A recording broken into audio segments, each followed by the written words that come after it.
Good afternoon, everybody. Welcome to another episode of Crossing the Finish Line. I am your host, Cody Kaler. I'm the Senior Vice President of Sales and Marketing over here at A&Z Trucking. Our guest today is Mr. Parker Chaney, a good friend of mine. He is the founder and owner of Magnetic Broker. They help freight brokerages scale their agent programs through personal and company branding.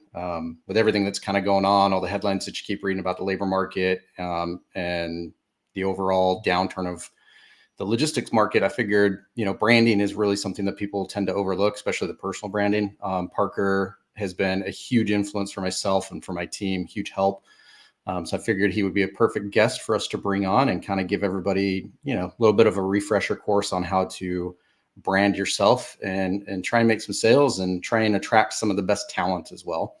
So with that, let's go ahead and bring on Parker. Parker, what's up, brother? How are you? Good. How are you? I'm doing great. I'm glad to be on here, and always good to see your beautiful face and connect with you. Likewise, buddy. I appreciate it. Yeah, likewise. I know that you're enjoying your nice, 60-degree weather over there? Yeah, it's like 40s and 50s right now. It's fun, but Indiana's not too bad with all the hurricanes going on, Yeah, uh, which very sucks good. for everybody. But appreciating Indiana a little bit more these days right now for sure. Yeah, and a little bit more inland. All you guys got to worry about is what? Nasty snowstorms for 4 months out of the year? Yeah, and just living somewhere super flat and boring and lame. But we got lakes. You We guys got get lakes, so tornadoes, we'll take right? that. Do you guys get tornadoes or not? Not often. Not that I No? can remember. And I've been here Yeah. since I was 5, so not that I can remember. Well, definitely. I mean, poor Florida, man. What a crappy Yeah, couple weeks for those guys. I mean, thoughts and yeah, prayers to everybody down there. But man, absolutely. that's some pretty crazy stuff. But anyways, how about I usually start with how'd you get your start in freight? How'd you get your start in the industry? And then we can kind of go over Magnetic Broker and kind of touch on your background on recruiting too, because I think that plays a key role in what you're doing now. Mhm. So kind of tell everybody, give everybody a background of what you've been doing and how you kind of got into this. Yeah. So everybody kind of just falls into the freight industry. I That's true. definitely did. I was working as a machinist on night shifts, working 4:30 to 6 a.m., give or take. So all of second and all of third, really. And wasn't a huge fan of that. Didn't really get much sleep. Didn't see my wife at all ever. And really just probably just hated it because it was night shift and really wanted to get out of that, but never going to school, never going to college, didn't really know what I wanted to do. I was talking with some guys at work, and one guy is actually a really good friend of mine, Dennis. He said, "You're really good at talking to people. You're really funny. You're witty. You're quick. Maybe you should try sales." And I just started applying to sales jobs. And I don't know if I was just down on my luck or something, but I got hired by a logistics company, and that was sort of my intro to the logistics world. In your typical brokerage, no training, no nothing. Just here's the phone, start dialing, Yep. and kind of learned it that way, and had some success early on. Was doing, gosh, probably north of 100 grand a month in gross profit. Now, granted, this is pre-COVID, around the time when things were popping. Spot board was amazing, and so take those things into consideration. Was just killing it, and ended up going to another brokerage to do agent stuff. W-2 broker, basically had a draw and a nice commission structure, and I was doing 40 to 60K in gross profit there. Of course, doing great, and ended up getting laid off right before my son was born, right after I submitted a 6K lane RFP, which is really convenient. And it was just kind of one of those things like, hey, we're just deciding to go in a different direction. Even though you're doing, 40 to 60K a month in gross profit, we're just gonna, this is the thing we've decided to do. And nothing against them. I just assume it was one of those like, we'd rather bring this in house and not, give 50% commissions away. And so that was a big punch in the gut. And then kind of scrambling, it was right when my son was born, right after we went on our baby moon in Florida, and right after she quit her job. I'm just kind of scrambling and ended up starting a recruiting company in the logistics space because I had to figure something else out and had to make some money, and really just fell into that. And then ended up getting another job right before my son was born. And then 60 days in, I was laid off again, but then decided, hey, this recruiting company is probably the direction I need to go. And so for the past 2-3 years, been recruiting freight brokers and mainly freight agents, and had a lot of success there. But with the freight agent side, everybody knows it's an extremely difficult ask for anyone to bring over. And the bottleneck we kept running into with each company was I can generate all these leads, all these agents, but if you have no proof, if you have no trust, if you have no testimonials or anything branding wise, or any sort of like proof that you guys are who you say you are, it's very difficult to convince them to come over. And so ended up working with a couple of brokerages that were my clients on the branding side, and told them like, hey, this has worked great for me and my company. Let's try it out with you guys and give me 6 months to figure it out. And within the first month of working with them, they went from 1 to 2 agents a month. Maybe one would fall off to, I think they got 7 in their first month. Jeez. This is from a couple LinkedIn posts, a couple different strategies that we implemented, some automations we set up for their LinkedIn. And yeah, I would say it started working immediately. And I was just like, holy moly, like I knew it would work, but I told you give me 6 months to see any sort of return on it. And then I think so far they're close to 20 around Wow. the 3 month mark with agents. And so that's been pretty insane.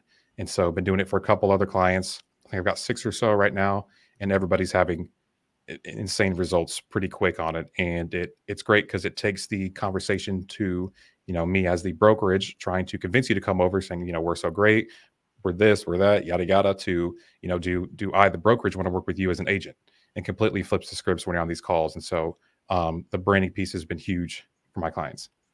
Yeah, that's that's huge. And I mean, you and I talk obviously all the time, but to see an immediate ROI on that, I mean, and Yeah. let's cover in just a minute. Let's cover the difference between W-2 and agents for some of the people out there who probably don't know the difference. I got to admit, I've been on the brokerage side for 6 years, and that first year, I had no idea what an agent was. Right? Like everybody Right. just kind of like got called freight agents. Oh, you're a freight agent. You'd call like a Fortune 500 company, or you talk to an agent from your company, and you kind of just assume that agent and broker were the same thing, but they are Right. drastically different.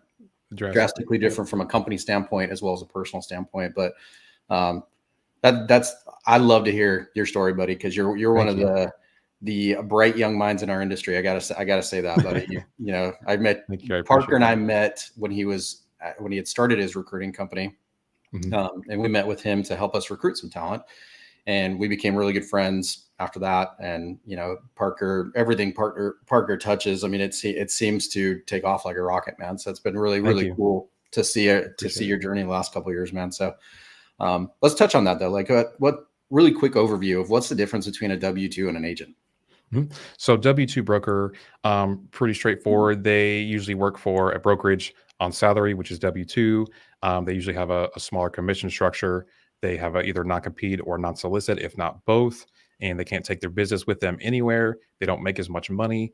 And on the 1099 side, it is commission only. So probably 60 to 70 plus percent in commission split. So if you do 100 grand in gross profit, you make 70 grand, as opposed to when I was doing it at the one company, you do 100 grand, you hope that they build out that month, and you might get $200, right? Yeah. And so it's a big switch. And the big thing with agents is they get to like own their business. They can go anywhere. And if they want to eventually open up a brokerage, they can do that, which I would actually recommend doing an agent program first, building up your book of business, servicing your clients, building those strong relationships, and then, eventually transitioning over. But we see through a lot of data with my clients that it's actually cheaper sometimes, depending on the brokerage you're with, to be part of an agent program, because they take care of everything, all the back office, all the paperwork, all the insurance, all the Mhm. authority. They do everything. And it actually, I see a lot of people. One of my clients actually brought on a pretty big agent with lots and lots of employees for themselves. And you would think, why do they open up their own brokerage? But the agent model is just great all around. But it does definitely depend on who you guys are working with. And it has a lot of advantages from an employer standpoint too, right? Yeah, absolutely. So from an employer standpoint, takes out a lot of risk for them financially. You're not doing all these salaries. Number two, you can generate revenue immediately if they have a book of business already, and you can really build strong relationships with those agents and help them build their brokerage up. You can mentor them. Here's how you hire. Here's how you train. You could do all these sorts of things with them, and people will really stick with you for a long time if you help them out and really mentor and help them grow. Yeah.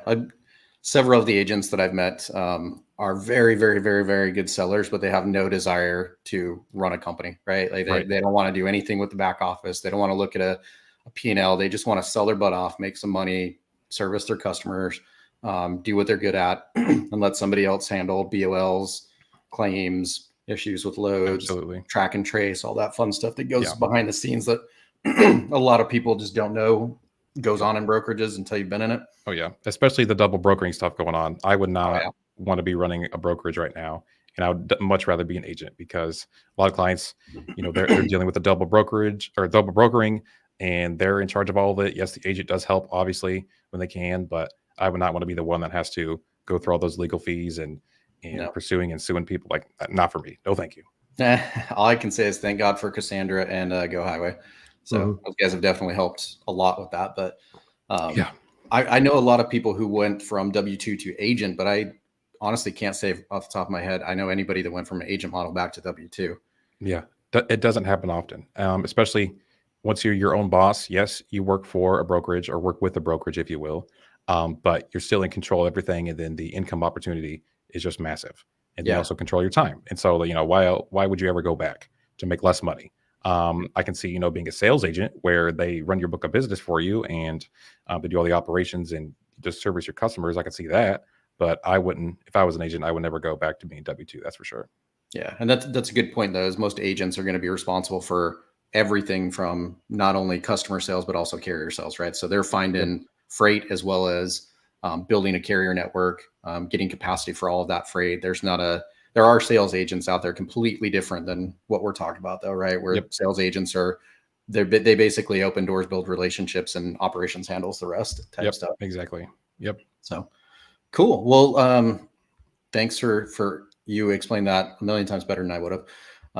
So why don't we start talking about branding and how you have like you literally have taken off. I'll never forget. I became friends with Parker because I saw a post from a mutual friend of ours about Parker's LinkedIn game. Basically, at that point in time, like they were giving a shout out to people who are actually like leveraging LinkedIn the proper way, which is to build relationships and really get your brand out there. So I was like, who's this Parker guy? Got to check him out. Hmm.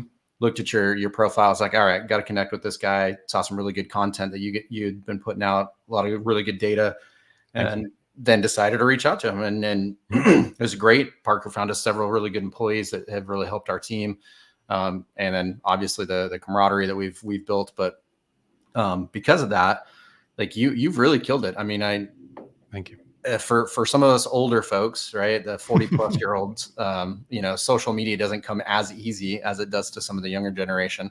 And I think that you've embraced it because you're not quite the youngin anymore, but you also have really embraced at least LinkedIn from my standpoint, Mhm. um, in a way that there's very few people out there. You and probably I can think of one other person really that has really like boomed in my opinion that I follow.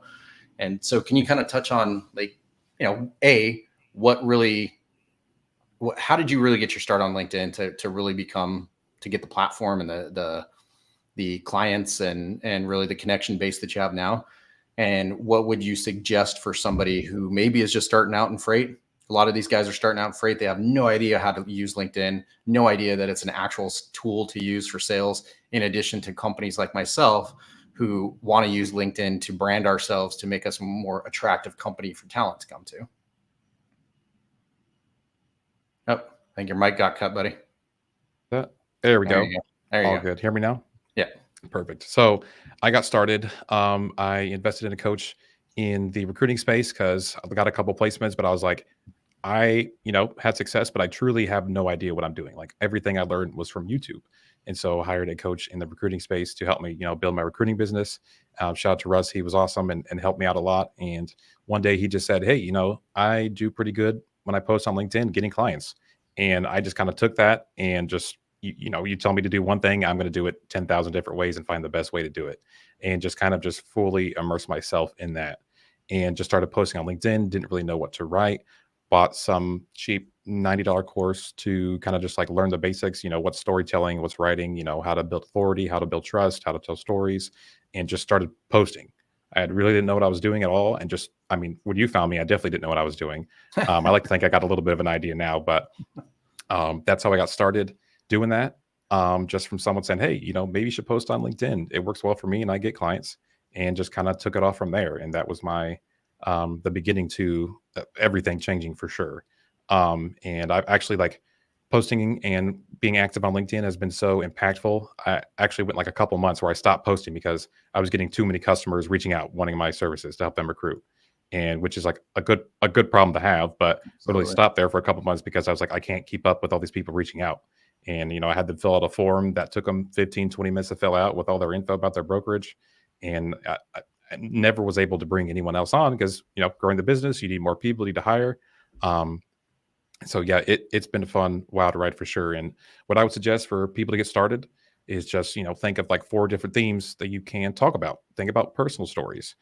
Think about stories with your clients or your customers or your agents. Look back at your calendar for the previous week. Who did you have calls with? What did you guys talk about? Use those to generate ideas to post content, and then just start posting. That's the biggest thing you can do, is just start. You're not going to know what you're doing, but that's okay, because if it's a skill, it can be learned, which is huge. And so I think writing is a meta skill that makes all the other skills better. If you learn writing, you learn communication, you learn how to build trust, you learn persuasion, you learn sales, your emails get better, your messages get better, everything gets better when you learn writing. So I definitely encourage them to do that, but definitely just like get started and start posting. Just talk about what you experienced that week, and let people know. And a big thing for me, people love the personal side. Talk about your failures. Like me getting laid off twice, you would think that would scare people away from me in the industry because, why did this guy get laid off? But when it does the opposite, it connects with people on a personal level. And before we even get on the call, they already trust me. They already like my story. We already connect on some sort of level, and it makes the conversations a lot easier. I'm not too salesy. It's like I said, it's, do I want to work with you? Not do I need to convince you to work with me? So yeah, I would just suggest start posting. Yeah, agreed. That's the hardest part, is just starting, right? Once you get in that habit. Apologize, I'm losing my voice today. I was screaming so much at the TV last night at the Yankees game. The hardest part's just getting started, though. A lot of people have that anxiety of, LinkedIn's supposed to be the professional platform, and I don't encourage people to treat it the same way you treat Instagram. Nobody needs to see your lunch pics every day, and nobody needs to see your, all that stuff. Personalization's great.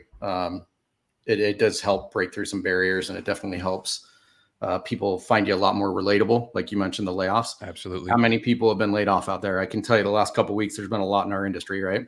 Yep. So, people don't always want to hear, it's all rainbows and butterflies, because everyone over the age of, probably 16 realizes that life is not all rainbows and butterflies. No, that's for sure. So, yeah. Nobody wants to hear the Disney version of everything, right? They want to hear the reality. And reality is shit happens, happens to good people. It happens to us all the time. And all that matters is learning from that shit and taking it and rolling with it and making sure that you're moving forward. And you're a prime example of that, buddy. So it's Thank you. Really, really cool to see how quickly you've taken off. That's the crazy thing to me, is how quick, we've been friends for what, 2.5 years, 3 years now, something like that. And, you're just night and days different than when I met you. So, I mean, it's really That's cool for to sure. see. Yeah. And I don't know if you remember our first call, but on the sales call, I completely bombed it. It was not good. It was snowing outside. I remember you reached out. I shoveling for like 2 hours. There was like 2 feet of snow outside. I think I had like a chili dog or something before that. My stomach was hurting. I was dying. I won't go into too much detail. I came back. I was sweating. I remember I didn't have my shirt on. Granted, I didn't have my camera on. I was sweating in there. My brain was all over the place, and I completely bombed the sales call. And I was like, I told my wife afterwards, like, there's no way these guys got to work with me. Then I get a notification you guys paid the engagement fee. I was like, well, I've been wrong before, and I'm glad everything did work out. Because you've been probably the best friend I've had in this industry, and closest friend to me. So I thank you for that. And yeah, I'm just likewise, buddy. Just love being connected with you. Yeah, likewise. And it's, I mean, we saw value. I mean, that's the real reason. So, we saw value in what you brought to the table and what you could help us with, and it's worked out really well. So, but to everybody out there, I just want to echo exactly what Parker said. Just get started. It's hard. Set some cadences for yourself. Maybe start off with 1, 2, 3 posts a week. They don't have to be super long paragraphs with insanely, detailed data. Those are great once you learn how to do it, right? There's some people, Jason Miller's one that pops up to my, I love Jason's posts, but for the majority of us, if we tried to post like Jason, we would fail miserably. You know, his IQ is just, you know, way higher than the rest of ours. So That's like right. it's stuff, yeah, stuff that he talks about. He's on point all the time. Love it. And you get some of the opposite stuff. Like, you know, if you look at some of my posts or like Jolly's one of the ones that I love. Jolly, one of my best friends, one of the best people that I've met in this industry as well. And, you know, he doesn't go into all the data. He's a realist, right? He talks like the rest of us. He knows that a freight brokerage floor it's not all prim and proper. And so, That's for you know, sure. yeah, you get a lot of good value from people. But you just got to figure out your writing style. You got to figure out what you're comfortable with. You got to figure out how to make it fluid. I think that's the most important thing, right? Because people can see through the robotic AI generated crap. Yep. You know, I can personally say I've never used Chat GPT to write any of mine, and you guys have probably seen that in some of my spelling errors. But you know, just be real, just be yourself, Yeah. be who you are, because people want to work with people. You don't have to be super prim and proper. So Exactly. Yeah. And you'd be surprised what kind of traction you can have in the very early stages of posting content on LinkedIn. Like I met you, you know, with the first month or two of me even posting content. And it was just weird that people were reaching out to me and like, okay, I don't have to make 1,000 cold calls and send 1,000 cold emails every day. And people will reach out to you, like completely flip the script and just like a switch went off in my brain. Like this, I'm never going back to cold calling and cold emailing and constantly following up. Like I'll have people come to me and it's the best. I would say as a piece of advice to people starting out, like, yes, it's embarrassing potentially. Maybe people care, you know, maybe your personal friends and family will see it. But at the end of the day, if it makes you more money, it makes your job easier. Why not do it? You know, you're going to die anyway eventually. You know, I don't want to get into nihilism or whatever right now, but you're eventually going to die. No one's going to remember you. Just do it anyway. If it makes your life better and makes your business better and makes you more money, you might as well do it. And so, 100%. who cares, really? Yeah. Yeah, and as a seller, I mean, you got to have like the Batman tool belt going on, right? You got to have every tool that you can, and you got to figure out how to use it. Because if your go-to is I'm just going to come in today and make 100 cold calls, good luck right now. Yep. That might have worked 2 years ago during the height of COVID, but that is not working right now. Yeah. So, you know, as a seller, branding to get your cold calls to lukewarm calls, that's what I always, you know, talk to my sellers about is you can utilize LinkedIn as a tool to get people aware of who you are, who we are as a company, what we do. Then it's not necessarily a cold call because they at least know that you're a person behind the, you know, behind that computer. They know that, you know, we're super heavy produce with what we do. Most people know that. So they know that we're experts at produce, right? We're not posting about, you know, auto parts and shit like that, because that just isn't, it's not what we do. And so when people can recognize you as an expert at something without ever talking to you, that turns that cold call into a warm call, turns into a lead, turns into a potential sale, turns into a great customer. Because everyone in their neighbor's cold calling right now, guys. So, you know, you got to utilize the tools that you have to make that cold call a warm call. Because I was a shipper for 12 years. I was on the shipper side handing out freight to people. And I can tell you, I answered very, very, very few cold calls. And I can never remember a single cold call that actually related it to business. The only brokers that I worked with were people that I knew or came from referrals. We didn't really have LinkedIn, you know, we're talking a long time Back ago. in the day. Yeah, back in the day. But yeah, it's crazy. And I honestly, I didn't really believe in LinkedIn either until probably a year and a half ago. And I saw how quickly you took off, saw how quickly Samantha took off. And I was just like, shit, I got to get on the bandwagon, man. These guys are whooping my ass. Right. So like, and it's a great tool out there. YouTube as well. Obviously, you know, there's plenty of value in YouTube as well. But I think LinkedIn is a platform that people, if they learn from people like Parker, and you know, I encourage anybody to reach out to Parker. He's super open about, you know, talking to everything like that we've covered here, but also if you guys need help, if you guys are trying to recruit some agents, you're trying to recruit even W-2 brokers, whatever it is, if you just need personal branding advice, reach out to Parker. He's very accessible. He's a great guy, but also he's very, very knowledgeable. He knows a lot of shortcuts. And don't be like me. I was always my old boss. I'll never forget one of my reviews that I had with him. We're talking 15 years ago. He said, I was the guy in the room that if you put in a room with everybody else and you gave us all nails and told me this nail has to be in the wall when I come back. But then he doesn't give anybody else hammers, right? But nobody has a hammer. He's like, I would come in, you'd be knocked out cold with your head bleeding, but the nail would be halfway through the wall and everybody else would be standing there waiting for their hammer. And don't be that guy. Don't be that guy that like, you know, I do everything the hard way, unfortunately. Parker knows shortcuts that would make your guys' lives so much easier.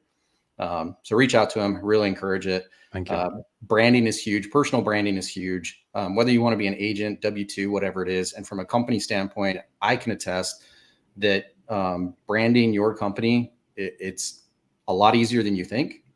And it is far more effective than cold calling 200 times a day.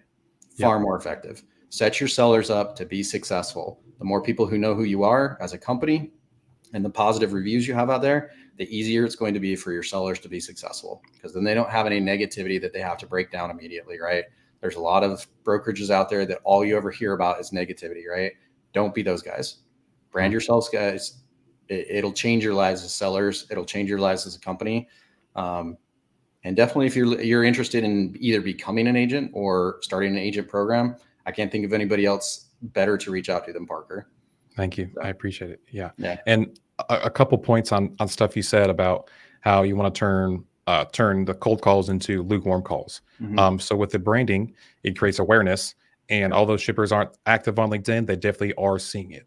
And like I think you've mentioned before, like you being on a couple podcasts talking about, you know, your produce rate, you've gotten customers from that, which is just insane. They call you, they say, hey, I saw you on so-and-so's podcast. And you're like, I didn't even know shippers watch this, but they're out there and they're doing it. And so a huge thing for the branding and posting and just sharing your stories online, it takes all of the cold calls and cold emails and cold outreaches into lukewarm or warm. And so any of your outreach that you do, whether it's, you know, paid advertisements or cold calling, cold emailing, whatever it may be, it creates a massive ability to turn those into warm. And so anybody that you're calling on, more than likely, potentially they could know who you are before you do cold call them. So if you do cold call them or do cold email them, they could already know who you are because you're posting content. And I think a great example would be Steam Logistics that just blew up a couple of years ago. And they were adding hundreds of millions of dollars every single year. And I was trying to get into them to recruit for it, but they were like, look, we don't have to do anything. All the best candidates come to us. All the best clients come to us. Like, we don't have to spend all this extra money and all these extra resources to attract the best talent or attract the best clients. They all come to us just because, you know, they're aware. And they didn't really, I mean, I might be wrong here, but I don't think they had like a specific strategy. They were just like, hey, we're just going to post a bunch of content and encourage our employees to post. I know the gong thing kind of turned into a meme, but at the same time, everybody knows who they are. If you ask any other broker, they know who Steam Logistics is. And it's just a huge thing. And another thing is you get better customers who stay with you longer, and then your cost of acquisition goes down a ton because you're not spending a bunch on paid advertisements, on all these different softwares to do cold emails and cold calling. Like, it just helps across the board with everything. And so they stay longer, they spend more money with you, they're more loyal, and it doesn't cost you as much to get them. So the branding thing is huge. It's massive. And you know, just coming from a leadership standpoint, like I said, my job is to make sure that my team is set up for success. The worst thing you can do is cold call, you know, 200 people and nobody knows who you are, because that cold call it's not going to go anywhere, right? I mean, your seller's got to be bringing their inner Jordan Belfort to make that, you know, that sale. And, you know, everybody knows the certain brokerages out there, like the big box guys, right? I mean, we're in the produce space. Everybody knows who Alan Lund is. Everybody in their neighbor knows who Alan Lund is. They've been doing it for 40 years. You know, not saying positive or negative. I like those guys over there. They're great guys. But at the end of the day, when they call and they say, I'm from X, Y, and Z brokerage, and everybody knows who they are, like, that helps you get over that hurdle of, we don't work with brokers. We're only, you know, working with asset guys, right? When it's like, when you go shopping, right? Most of us are probably going to buy brand name stuff because you trust it, right? You guys want to be that Nike of the brokerage world, right? I mean, exactly. Their socks are the exact same socks that you're going to buy from, you know, Fruit of the Loom or whoever the hell else.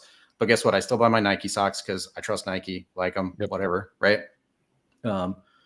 And I think a lot of customers are the same way too. Like if you have the name and you have the clout and you have the well-known in the industry, it's going to help your sellers be a lot more successful, which is what we're all after. So Yeah, absolutely. And some examples on that, think Michael Jordan, right? How much growth they added to Nike. People were buying Nike because they wanted to represent Michael Jordan. They loved who Michael Jordan was. Think nobody's buying a Tesla. Most people aren't buying Tesla because they love Tesla. They love Elon Musk. That's why they're buying it. At the beginning, no one was really buying Apple because they loved Apple products. They loved Steve Jobs. And so you can just see everywhere in the market, the biggest companies that have the most success and the most loyal customers, they have that strong personal brand built somewhere. Somebody in the company has got a strong personal brand. And even if you are just a sales rep or a broker for some company, you can still build that brand. And I would encourage you to, because if you do ever leave that company, you have everybody will want you to work with you because you got that brand built and they see how powerful that is. And so you can really pretty much go wherever you want once you have that brand built, and you can have a higher salary, higher commissions, get bigger paydays, everything. Like, that's why I encourage people that you might not be the owner of the company, but you should still be building that brand, because you'll never have to look for work again. Agreed. And it'll just feed you for the rest of your life. Yep. Personal branding is everything. And if you have the right structure in place as a company owner, you don't need to worry about people leaving. You should encourage people to build their personal brand. Their personal brand is going to help your brand, build that trust and integrity that everybody wants. So we are up on time. I do thank you, Parker, for coming on. My pleasure. Great conversation. I'm sure we'll have you on again anytime we see a major shift in the labor market or anything like that. Or I'd probably bring you on as an expert to help some of these guys out there who are potentially getting laid off. There's been a lot of layoffs out there. I feel for all you guys. If anybody has been laid off and you got a book of business or you're in sales and you've got some experience, hit me up, hit Parker up. He's placed a lot of good talent with a lot of good companies, and we'd love to hear from you guys. But definitely great conversation, buddy. Really like hearing about it. Looking forward to seeing you at DATCon. If anybody else is going to DATCon, I'll be there. And I know Parker's going to be there as well. Hit us up. Let's meet up, grab a drink or whatever. And looking forward to next time. So Parker, really appreciate it, buddy. Likewise. I'm assuming LinkedIn is probably the best course of action to get a hold of you, right? Yep. LinkedIn's the best way to do it on there. I also do have a free community where I do share a lot of free resources that can really help, the content creation beginning and the beginning of your brand, both on the shipper sales side and also the agent side, of course, which I'm focusing on right now. So a lot of resources in there. You can find the link in my bio on there. And if you want to book a call with me, calendar links on there as well. But yeah, LinkedIn's definitely the best place. Perfect. Awesome. Well, thank you guys. Really appreciate your time, buddy. And we will see you guys in a couple weeks.